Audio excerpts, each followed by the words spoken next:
السلام علیکم، ویلکم کرتی ہوں آپ سب کو رمض عشق ناول کے نیکسٹ ایپیسوڈ میں۔ چلیں اسٹارٹ کرتے ہیں۔ مجھے اتنا کمزور سمجھ رکھا ہے بابر خانزادہ کہ تم نکاح کے نام پر میرے ساتھ کچھ بھی کرو گے میں برداشت کروں گی، آئندہ تمہارے ناپاک ہاتھوں نے مجھے چھوا بھی تو کاٹ ڈالوں گی۔ عابر غصے سے ایک لفظ بولتے کمرے سے نکل آئے۔ عابر نے بابر کے کمرے سے باہر آتے ہی زنان خان کے لاؤنج سے اپنی گری ہوئی شال زمین سے اٹھاتے اس طرح خود کو کور کیا اور باہر پورچ کی طرف آئی۔ یہاں کار پورچ میں ڈرائیور اس کا انتظار کر رہا تھا۔ عابر بہارے کی پکار پر گاڑی کے دروازے کی طرف بڑھتا اس کا ہاتھ روکا تھا۔ عابر نے پلٹ کر بہارے کو دیکھا۔ بہارے کا حلیہ دیکھ کر عابر کے چہرے پر ناگوری بڑھی تھی۔ اس نے کافی ناگوری اور غصے سے بہارے کے سر پہ نگاہ ڈالی جو پنک کلر کے ٹراؤزر اور شرٹ میں ملبوس تھی۔ پنک جارجٹ کا دوپٹہ اس نے سر پر اوڑھا ہوا تھا، بالوں کو کھلا چھوڑ رکھا تھا جو باریک دوپٹے سے پوری طرح نظر آ رہے تھے۔ پنک دوپٹے میں اس کا گلابی رنگ پوری طرح دمک رہا تھا۔ پنک لائٹ سی لپسٹک لگائے وہ کافی خوبصورت لگ رہی تھی۔ وہ مسکراتے ہوئے عابر کی طرف بڑھی۔ کار پورچ میں بھی اور ملازم جو اسے دیکھتے نظریں جھکا گئے تھے مگر اسے حلیے سے مکمل لاپرواہی تھی۔ عابر نے اس ٹائم بلیک شال سے خود کو اچھی طرح کور کیا ہوا تھا اور چہرے پر نقاب بھی ڈالا ہوا تھا۔ عابر میں کل آئی ہوں اور تم مجھ سے بھی ملی نہیں ہو، میں اندر تمہیں آواز بھی دی تھی، تم رکی نہیں۔ تم بابر لالا کے کمرے سے نکلتے ہوئے دیکھا میں نے۔ تمہارا رنگ سرخ اور سانس بری طرح پھولا ہوا تھا۔ بہارے کے لبوں پر معنی خیز مسکراہٹ رخصت تھی۔ عابر بہارے کی بات لب بھیج کر رہ گئی تھی۔ وہ اتنی تیز بات کر رہی تھی کہ آس پاس کھڑے ملازموں تک بھی اس کی آواز بخوبی پہنچ رہی تھی۔ عابر نے اپنے ہونٹ کاٹتے ہوئے ایک نظر وہاں کھڑے ملازموں کو دیکھا تھا۔ دوسرے لمحے وہ اسے کلائی پکڑے داخلی دروازے سے اندر داخل ہو چکی تھی۔ عابر نے اندر داخل ہوتے ہوئے اپنا بیگ اٹھا کر زنان خان کے لاؤنج کے صوفے پر پٹکا اور اپنی شال اتار کر صوفے پر رکھی اور سر دونوں ہاتھوں میں تھامے وہ صوفے پر گرنے کے انداز میں بیٹھ چکی تھی۔ آج ان دونوں بہن بھائیوں نے اس کا موڈ خراب کر دیا تھا، اس لیے وہ کالج جانے کا پروگرام کینسل کر دیا۔ بہارے صوفے کے سامنے کھڑی اپنی بڑی بڑی براؤن آنکھیں پھاڑتے ہوئے عابر کو دیکھ رہی تھی۔ باہر جو دوپٹہ سر پر تھا اب وہ گہرے گلے میں لہرا رہا تھا۔ کیا ہوا عابر؟ بہارے کے ہونٹوں پر شرارتی مسکراہٹ ابھی تک رخصت تھی۔ عابر اس کی مسکراہٹ کا مطلب بخوبی سمجھتی تھی۔ کچھ نہیں ہوا بہارے، یہ کس طرح کے حلیے میں تم باہر آئی ہو؟ اگر شہرام لالا تمہیں ایسے دیکھ لیتے تو جانتی ہو نا وہ کیا کرتے؟ عابر نے اس کی لاپرواہی پر ٹوکا تھا۔ شہرام کے نام پر بہارے کے حسین چہرے پر ناگوری کا تاثر بھرا۔ جانتی ہوں وہ کیا کرتا، تمہاری طرح میری کلائی پکڑتے اندر لے آتا اور کیا کرتا؟ بہارے لاپرواہی سے بولتے ہوئے صوفے پر بیٹھ چکی تھی۔ عابر گہری سانس بھر کر رہ گئی تھی۔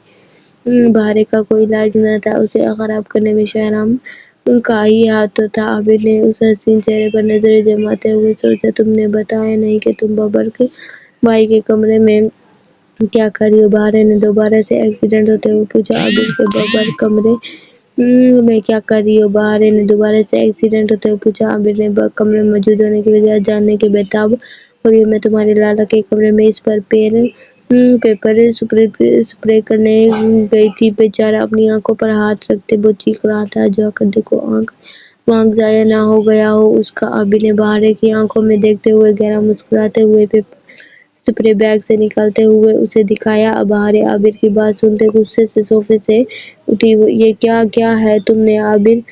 بہارے چیخی۔ وہی کیا ہے جو وہ ڈریس رو کرتا ہے، آئندہ وہ مجھ پر اپنا حق جماتے ہوئے 100 بار سوچے گا۔ عابر نے مسکراتے ہوئے صاف گولی سے کہا۔ بابر کی حالت کا سوچ کر اب اسے کافی مزہ آ رہا تھا۔ حق تو تمہارا لالا بھی مجھ پر جماتا ہے، بلکہ تمہاری دہائی سے جماتا ہے، اگر میں بھی اس کے ساتھ ایسا سلوک کروں گا تو۔ بہارے نے غصے سے تمبلاتے ہوئے کہا۔ بہارے کی یہ بات پر عابر صوفے سے اٹھتے ہوئے اس کے مقابل جا کھڑی۔ تمہارے لالا اور شہریام لالا میں زمین آسمان کا فرق ہے۔ اگر وہ تم پر حق جتاتے میں ہر حد سے گزر بھی جائیں تو تمہاری ہمت نہیں پڑے گی اس کے ساتھ وہ سلوک کرنے کی جو میں نے بابر کے ساتھ کیا۔ کیوں نہ کہ شہرام لالا تم پر حق جتاتے تو اس کے رشتے کے فرائض بھی پورے کیے ہیں۔ اس نے وہ تم پر بنا کوئی احسان جتائے، اس کی آنکھوں میں تمہارے لیے جتنا پیار ہے اس سے کہیں زیادہ عزت ہے۔ آج جو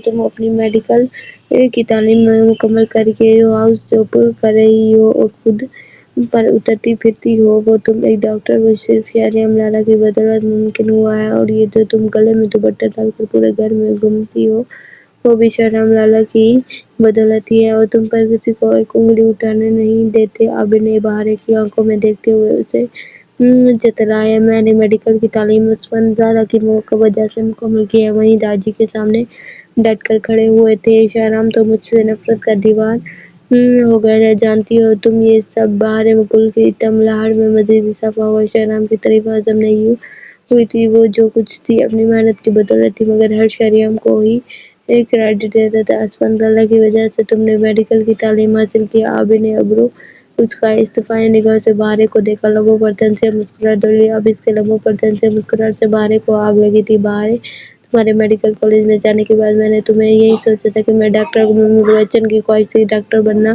اپنے علاقے میں اسپتال کھولنا، مگر کیا ہوا، میرے سارے سپنوں کو تمہارے لالا نے آگ لگا دی۔ عابر بات کرتے کرتے رکی، زخموں پر نمک سا چھڑکا تھا محسوس ہوا۔ تم جانتی ہو میرے دل میرے تم سے زیادہ اچھے نمبر آئے تھے۔ زہران لالہ نے ایک وسفوٹ کی وجہ سے میڈیکل میں داخلہ نہ لے سکی، کیوں نہ کہ کبھی تم نے سوچا تم نے زہران لالہ کی تو زیادہ اس گھر میں چلتی ہے۔ داجی ارام لالہ کے بعد زہران لالہ سے کتنا پیار کرتے ہیں، کتنا امپورٹنس دیتے ہیں، اس معاملے میں کتنی دہک ہے ان کی، تم تو اچھی طرح جانتی ہو یہ بات۔ چلیں آج کی ہماری ایپیسوڈ تھی یہاں تک، پھر ملتے ہیں نیکسٹ ایپیسوڈ میں۔